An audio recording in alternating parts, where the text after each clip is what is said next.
on arrive à la fin du confinement, comment on peut se préparer? C'est une excellente question. Effectivement, le temps est venu. Pour ceux qui ont vu la vidéo sur la roue de médecine,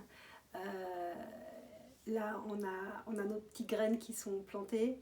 On a l'énergie de pouvoir sortir, de se remettre en action qui arrive. C'est comme le printemps. Là, en plus, en tout cas pour l'hémisphère nord, on est en plein dedans. Donc, on a vu cette montée de sève et puis cette floraison. L'idée, c'est de ne pas s'éparpiller. D'accord? Il existe un personnage très important dans les sociétés traditionnelles, c'est le chasseur.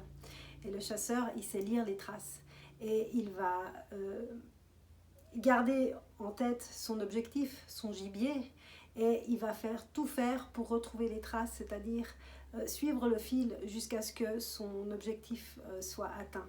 Et maintenant, vous avez normalement quelques rêves sous le coude qui sont vos graines. Et l'idée première que je vais vous donner comme conseil pour sortir du confinement, c'est de travailler ça comme un chasseur. Il faut affûter maintenant. Le fait que ce rêve, cette graine, vous voulez qu'elle émerge et qu'elle porte ses fruits.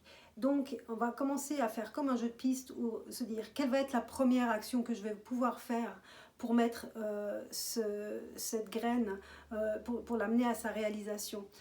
Donc, ça va être comme un jeu de piste où vous allez mettre cette action en route et puis ensuite quelle va être la prochaine, c'est-à-dire d'aller de trace en trace comme le tracker, comme le chasseur jusqu'à ce que vous arriviez au gibier et que vous l'atteigniez.